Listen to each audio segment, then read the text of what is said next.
사도행전 19장.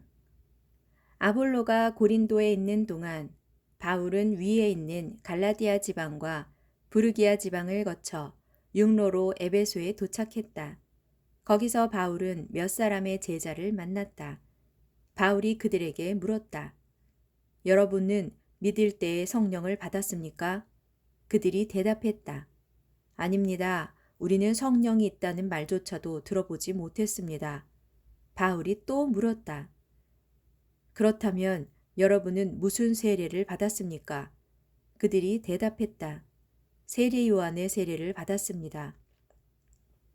바울이 말했다. 세례 요한의 세례는 회개의 세례입니다.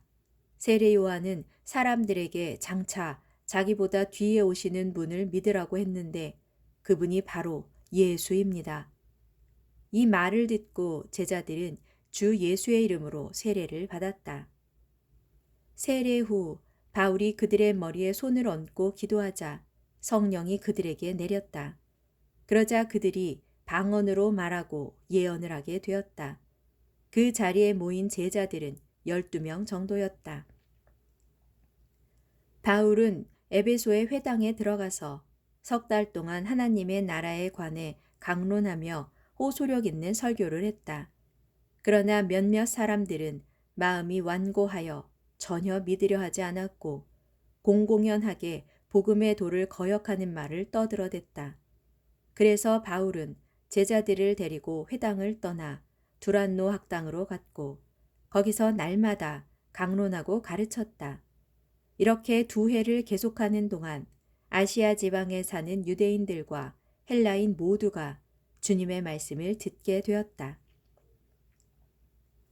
하나님께서는 바울의 손을 통해 놀라운 기적들을 행하셨다. 심지어 사람들이 바울의 몸에 닿았던 손수건이나 앞치마를 가져다가 그것을 병자들에게 갖다 대기만 해도 그들의 병이 낫고 악한 영들이 떠나갔다. 그런데 악령을 쫓아낸다면서 곳곳을 떠돌아다니던 유대인 몇 사람이 주 예수의 이름으로 귀신을 쫓아내려고 시도했다. 그들은 귀신 들린 사람을 향해 바울이 전하는 예수의 이름으로 명하노니 나가라 하고 말하곤 했다. 유대인 제사장인 스게와의 7 아들들이 이 같은 일을 행하고 있었다. 어느 날 악령이 그들에게 말했다. 나는 예수도 알고 바울도 안다. 그런데 너희는 도대체 누구냐? 그러면서 귀신 들린 사람이 그들에게 와락 덤벼들어 때리는 바람에 그들은 몸에 상처를 입고 옷을 발가벗긴 채 주랭랑을 쳤다. 이 소문이 에베소에 사는 유대인들과 헬라인들에게 알려지자 그들은 모두 두려움에 사로잡혀 주 예수의 이름을 기리며 찬양했다. 그리고 믿음을 갖게 된 많은 이들이 찾아와서 자기들의 악한 행위를 솔직하게 고백했다. 또 마술을 행하던 사람들은 자기들의 두루마리 책을 모두 가지고 와서 여러 사람이 보는 앞에서 불살랐다. 그렇게 불살은 책값을 계산해 보니 5만 드라크마에 달했다. 이렇게 해서 주의 말씀이 더욱 힘있게 점점 멀리 퍼져나갔다. 이런 일들이 있은 후 바울은 마케도니아와 아가야 지방을 거쳐 예루살렘으로 올라가기로 마음먹었다. 바울은 내가 예루살렘에 올라갔다가 로마에도 꼭 가보아야 하겠다라고 말했다.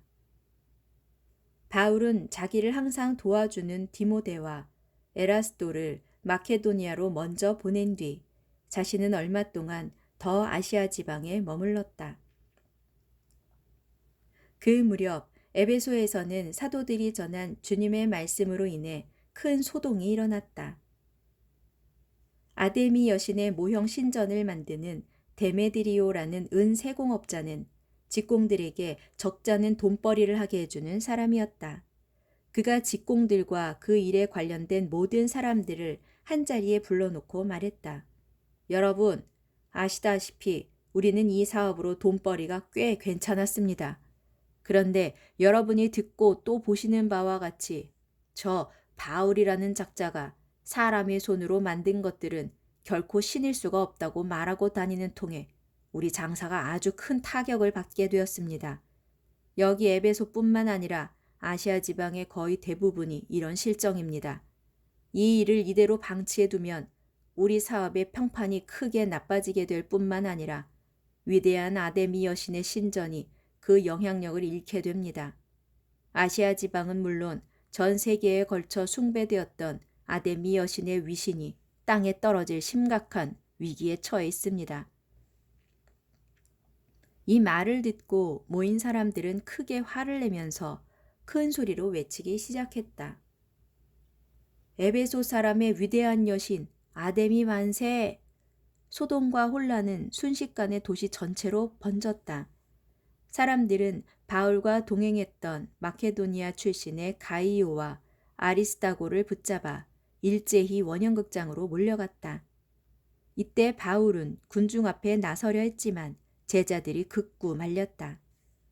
바울의 친구들인 그 지방의 관리들 몇 사람도 바울에게 전가를 보내어 원형극장 안으로는 제발 들어가지 말라고 간곡히 만류했다. 에베소의 원형극장 안은 아수라장이었다. 여기저기서 사람들이 중구난방으로 마구 떠들어댔다. 사실 대부분의 사람들은 자신이 왜 그 자리에 오게 되었는지조차도 알지 못했다. 그때 유대인들이 알렉산더라는 사람을 떠밀어 군중 앞에 세웠다. 군중 가운데 몇 사람은 그에게 이래라 저래라 하고 요구사항을 외쳐댔다. 그는 군중을 향해 손짓으로 조용히 좀 해달라고 하고는 사람들 앞에서 자신을 변호하는 발언을 시작하려고 했다. 그러나 그가 유대인이라는 것을 알아챈 군중은 한 목소리로 거의 2시간 동안이나 에베소 사람의 위대한 여신 아데미 만세, 에데소 사람의 위대한 여신 아데미 만세하면서 미친 듯이 외쳐댔다. 결국 에베소 시청의 서기관이 나서서 군중을 진정시킨 뒤 말했다. 에베소 시민 여러분, 에베소가 위대한 여신 아데미를 숭배하고 또 하늘에서 내려온 그 신상을 수호하는 것은 온 세상이 다 아는 일입니다. 이런 사실은 아무도 부인할 수 없는 사실이기에 모두들 진정하시고 경솔한 행동을 삼가주시기를 바랍니다. 여러분들이 이리로 끌고 온 이 2사람은 아데미 여신의 신전에서 무엇을 훔친 것도 아니고 또 아데미 여신을 모독한 일도 없습니다. 그러므로 데메드리오와 그의 동료 직공들은 불만이 있다면 그 사람들을 정식으로 고소하도록 하십시오. 에베소의 법정은 항상 열려 있고 거기에는 재판관들도 있습니다. 그 밖에 여러분이 제기하고 싶은 사안들이 더 있거든 그런 것들은 공적인 정식 집회에서 안건으로 다루어야 할 것입니다. 사실 오늘의 이 사건은 소요죄로 고발될 수도 있습니다. 그럴 경우 우리에게는 이런 소동을 벌일 만한 뚜렷한 이유와 정당한 근거가 없기 때문에 로마 정부로부터 문책을 당할 때 해명할 길이 없을 것입니다. 이렇게 말한 다음 그는 원형극장에 몰려든 군중들을 다 해산시켰다.